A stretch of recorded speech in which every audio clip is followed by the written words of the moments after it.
Shalom Bapak Ibu sekalian yang kasih oleh Tuhan Yesus.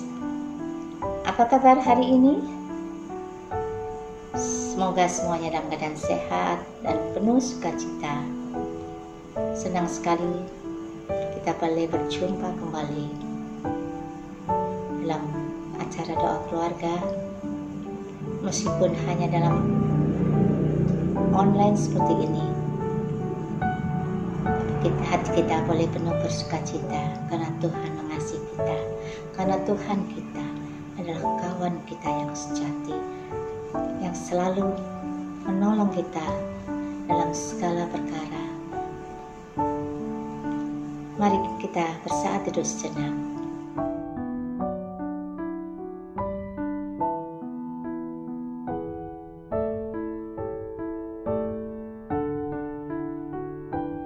Mari kita mulai doa keluarga pada pagi hari dengan memuji Tuhan dari KJ 453 bait yang pertama dan kedua. Yesus kawan yang sejati.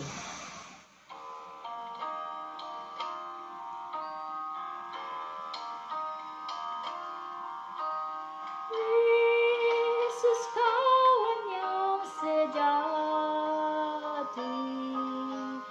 bagi kita yang lemah, tiap hal boleh dibawa dalam doa padanya. Oh, betapa kita susah dan percuma berlelah bila kurang pasrah diri dalam doa padanya. Jika oleh pencobaan kacau balau hidupmu, jangan kau berputus asa, pada Tuhan berseru. Yesus kawan yang setia, tidak ada taranya. Ia tahu kelemahanmu, naikkan doa padanya. Mari kita satu dalam doa. Bapa Surgawi, kembali pada pagi yang cerah ini kami kembali ke hadirat-Mu yang kudus. Kami ucap syukur Bapa, kalau Engkau boleh menyertai kami dalam tidur kami, sehingga kami boleh bangun dengan tubuh yang sehat. Terima kasih Tuhan, kalau kami boleh menghadapi segala pergumulan kami. Kami tahu Tuhan, Engkau ada di samping kami. Engkau tidak akan membiarkan kami berputus asa. Engkau adalah kawan kami yang sejati, kawan kami yang setia. Oleh sebab itu Tuhan, hanya kepadamu kami mengeluh, hanya kepadamu kami berserah, karena kami tahu Kau mengasihi kami. Ya Bapa, urapi hati pikiran kami, sucikan hati pikiran kami, sehingga kami boleh layak mendengarkan firman yang akan dibawakan oleh hamba-Mu. Kiranya Engkau juga mau urapi hamba-Mu dengan Roh Kudus, supaya firman yang boleh Dia taburkan boleh menjadi kekuatan dalam kehidupan kami sepanjang hari ini. Terima kasih Bapa.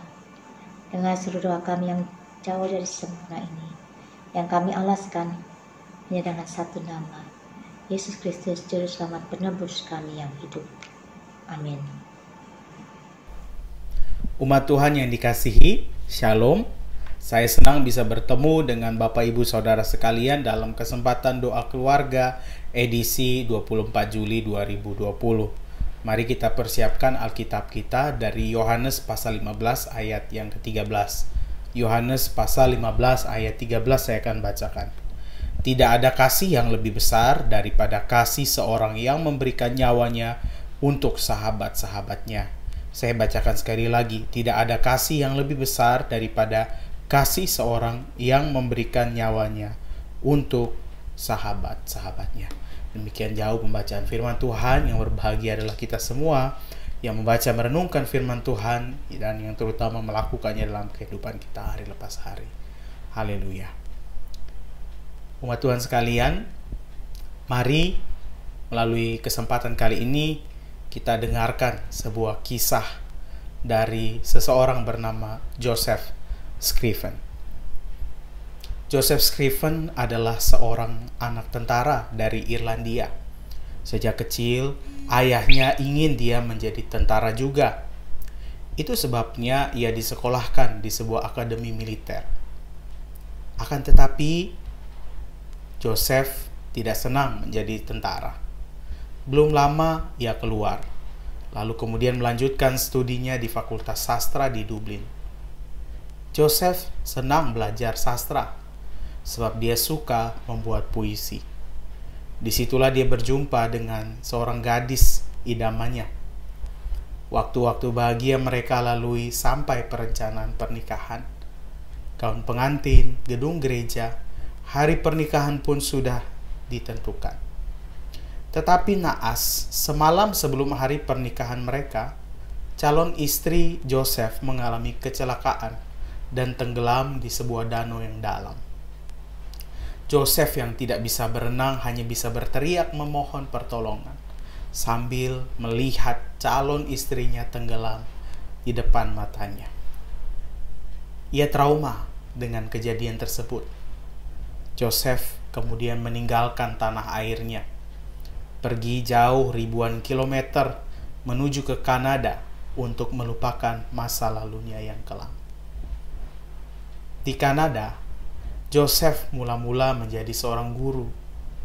Ia mulai mencari Tuhan karena hatinya merasa resah. Ia bertanya, apakah Tuhan ada? Di mana Tuhan waktu musibah terjadi? Joseph kemudian menjadi seorang penginjil, berkhotbah di jalan-jalan, membawa orang kepada Tuhan. Hatinya mulai merasa damai. Ia merasa Tuhan ada dan dekat. Tuhanlah yang menerimanya di negeri asing itu. Bertahun-tahun kemudian, seorang perempuan bernama Elizabeth jatuh cinta kepadanya. Waktu hubungan mereka makin serius dan berencana menikah, Elizabeth terserang penyakit yang ganas. Makin lama, makin parah. Sampai akhirnya ia pun meninggal. Joseph kembali kehilangan kekasihnya untuk kedua kalinya. Ia kembali bertanya, di mana Tuhan waktu musibah itu terjadi? Di tengah rasa frustasi Joseph, ibu dari Elizabeth menguatkan dia dan berkata, Joseph, musibah ini terjadi bukan karena Tuhan. Hidup kita memang kacau balau, tetapi jangan berputus asa. Tuhan ada dan kita harus mencari apa kehendaknya bagi kita. Setelah peristiwa itu, Joseph memutuskan untuk hidup sendiri, tidak menikah. Ia sayang pada Elizabeth. Kalau aku mati, aku mau dikubur di sebelahnya, katanya. Walau hidup sendirian, ternyata ia tidak merasa kesepian. Justru dalam kesendiriannya, dia merasa Yesus ada dekat. Di sampingnya, menjadi kawan yang sejati baginya. Suatu hari, Joseph mendapat kabar bahwa ibunya yang tinggal jauh di Irlandia jatuh sakit. Joseph tidak mungkin bisa membesuknya, tapi dia ingin menghibur dan menguatkan ibunya. Joseph lalu membuat sebuah puisi bagi ibunya yang menceritakan bagaimana Yesus bisa menjadi kawan yang dekat di tengah kacau balaunya hidup, di tengah kesepian dan kesakitan. Yesus hanya sejauh doa. Dia bisa menjadi kawan saat kawan lain menghilang. Begini isi puisi tersebut. Yesus kawan yang sejati bagi kita yang lemah. Tiap hal boleh dibawa dalam doa padanya. Oh, betapa kita susah dan percuma berlelah bila kurang pasrah diri dalam doa padanya. Jika oleh pencobaan kacau balau hidupmu, jangan kau berputus asa pada Tuhan berseru. Yesus kawan yang setia, tidak ada taranya. Ia tahu kelemahanmu, naikkan doa padanya. Adakah hatimu syarat, jiwa ragamu lelah? Yesuslah penolong kita, naikkan doa padanya. Biar kawan lain menghilang, Yesus kawan yang bakal. Ia mau menghibur kita atas doa padanya. Sebelum puisi ini dia kirim kepada ibunya, Joseph menyalin satu kopi di atas sebuah kertas, lalu disimpannya di sebuah laci. Lama sesudah itu, saat berusia 65 tahun, Joseph sendiri sakit parah. Seorang teman rajin membesuk dan merawat dia di rumahnya. Suatu hari, teman itu membuka lacinya, mejanya, dan menemukan puisi itu. Ia terkesan membaca kalimat-kalimatnya yang indah. Dia bertanya, "Joseph, siapa yang menulis puisi ini?" Joseph menjawab, "Tuhan dan saya. Kami menggubahnya bersama." Lalu dibacakannya puisi itu untuk Joseph yang sedang bergumul dalam sakitnya. Tidak lama kemudian Joseph meninggal. Ketika penduduk kota kecil Port Hope mendengar berita bahwa ia meninggal, mereka semua berduka sebab Joseph telah menjadi kawan bagi banyak orang di kota itu. Kini sang kawan telah pergi. Penduduk lalu membangun sebuah monumen untuk mengenang Joseph dekat kuburnya yang ditaruh di bersebelahan dengan Elizabeth kekasihnya. Biasanya sebuah monumen dibangun untuk orang-orang besar. Joseph hanya orang biasa, tetapi dicintai seluruh penduduk kota. Kematiannya menjadi bahan berita di surat kabar. Kematian seorang yang sudah menjadi kawan bagi semua orang. Seperti Yesus yang telah menjadi kawan sejati baginya. Sampai hari ini, puisi yang ditulis Joseph, "What a Friend We Have in Jesus," telah menjadi penghiburan bagi jutaan orang Kristen di seluruh dunia. Joseph mengingatkan kita semua bahwa setiap orang butuh kawan, butuh teman, tetapi tidak ada teman yang bisa menemani kita selamanya. Kawan bisa menghilang. Mereka belum tentu tahu dan mengerti setiap pergumulan kita. Hanya satu kawan yang bisa menemani kita sampai pulang ke rumah Bapa. Ia begitu mengasihi kita, bahkan rela memberi nyawanya bagi kita semua. Yesuslah kawan yang sejati bagi kita semua.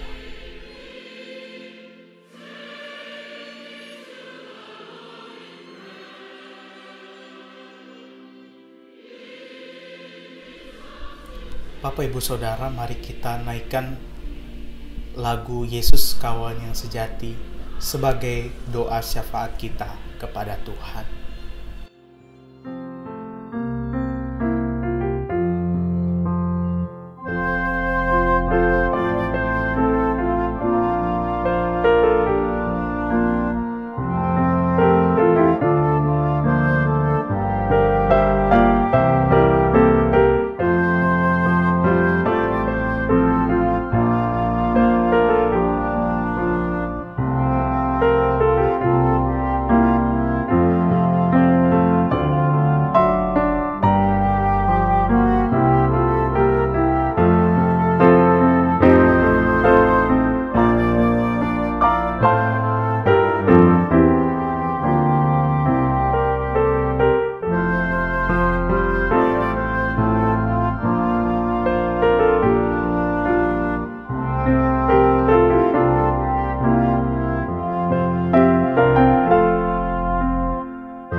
Demikianlah doa keluarga pada hari ini.